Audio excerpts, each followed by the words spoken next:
Hello കൂട്ടുകാരെ, എന്തൊക്കെയുണ്ട് വിശേഷങ്ങൾ? എല്ലാവർക്കും സുഖാണെന്ന് വിശ്വസിക്കുന്നു. ഇന്ന് ഞാൻ നിങ്ങളോട് സംസാരിക്കാൻ പോകുന്നത് എൻ്റെ ഹൃദയത്തോട് വളരെ ചേർന്ന് നിൽക്കുന്ന ഒരു കാര്യത്തെക്കുറിച്ചാണ്. ഒരു സുഹൃത്തിനോട് സംസാരിക്കുന്നത് പോലെയാണ് ഞാനിതിപ്പോൾ നിങ്ങളോട് പറയുന്നത്. എൻ്റെ ഒരു സുഹൃത്ത്, നമുക്കവനെ അപ്പു എന്ന് വിളിക്കാം. അവൻ്റെ ജീവിതത്തിൽ നടന്ന ഒരു സംഭവമാണിത്. കഴിഞ്ഞ വർഷം അവന്റെ തറവാട്ട് വീട്ടിലെ പഴയൊരു സ്റ്റോർ റൂം വൃത്തിയാക്കുമ്പോൾ അപ്പുവിന് പഴയൊരു സൈക്കിള് കിട്ടി. വർഷങ്ങളായി ഉപയോഗിക്കാതെ കിടന്ന് ആകെ തുരുമ്പെടുത്ത് ടയറൊക്കെ പൊട്ടി ഒരു പരുവമായ സൈക്കിൾ. വീട്ടുകാരൊക്കെ പറഞ്ഞു, ഇതൊക്കെ എന്തിനാ ഇനി വെച്ചേക്കുന്നത്, വല്ല ആക്രിക്കാരനും കൊടുക്കാം, കുറച്ച് കാശെങ്കിലും കിട്ടുമല്ലോ എന്ന്. പക്ഷേ അപ്പുവിനെന്തോ അത് വെറുതെ കളയാൻ തോന്നിയില്ല. അവൻ അതൊന്ന് നന്നാക്കിയെടുക്കാൻ തീരുമാനിച്ചു. തുടക്കത്തിൽ വലിയ പാടായിരുന്നു. പഴയ മോഡലായതുകൊണ്ട് അതിൻ്റെ പാർട്സുകളൊന്നും കടകളിൽ കിട്ടാനില്ല. പലപ്പോഴും പണിയുന്നതിനിടയിൽ കൈയിലൊക്കെ മുറിവായി. ഒരുപാട് തവണ അവൻ വിചാരിച്ചു, ഇതെന്തിനാ ഞാൻ ഈ വെറുതെ സമയം കളയുന്നത്, ഈ പണി ഇവിടെ വെച്ച് നിർത്താമെന്ന്. പക്ഷെ അവൻ പിന്മാറിയില്ല.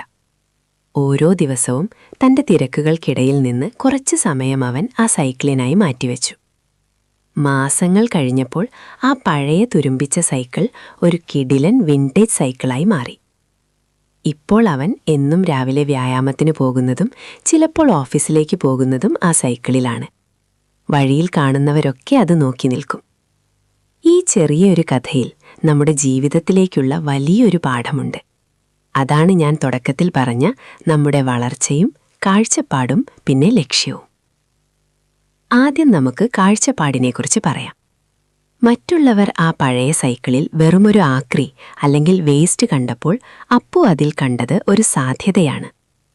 നമ്മുടെ ജീവിതത്തിലെ പ്രശ്നങ്ങളെ നമ്മൾ എങ്ങനെ കാണുന്നു എന്നതാണ് ഏറ്റവും വലിയ കാര്യം.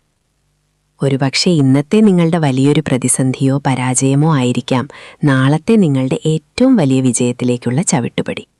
അത് തിരിച്ചറിയാൻ നമ്മുടെ കാഴ്ചപ്പാട് മാറണം. രണ്ടാമത്തേത് നമ്മുടെ വളർച്ചയാണ്. ആ സൈക്കിൾ നന്നാക്കുന്നതിനിടയിൽ അവന്റെ കൈ മുറിഞ്ഞു. പലപ്പോഴും അവൻ ഫ്രസ്ട്രേറ്റഡായി. പക്ഷേ ആ ബുദ്ധിമുട്ടുകളിലൂടെയാണ് അവൻ ക്ഷമ പഠിച്ചത്. ജീവിതത്തിലും അങ്ങനെയല്ലേ? എല്ലാം നല്ല രീതിയിൽ പോകുമ്പോൾ നമ്മൾ പുതിയതായി ഒന്നും പഠിക്കുന്നില്ല. വേദനകളിൽ കൂടിയും പരാജയങ്ങളിൽ കൂടിയുമാണ് നമ്മൾ ഏറ്റവും കൂടുതൽ വളരുന്നത്. ആ മുറിവുകളാണ് നമ്മളെ കൂടുതൽ സ്ട്രോങ് ആക്കുന്നത്. മൂന്നാമത്തെ കാര്യം ലക്ഷ്യം അല്ലെങ്കിൽ പേർപ്പസ്. ആ സൈക്കിൾ ഓടിക്കാൻ തുടങ്ങിയപ്പോൾ അവന് കിട്ടിയൊരു സന്തോഷമുണ്ട്.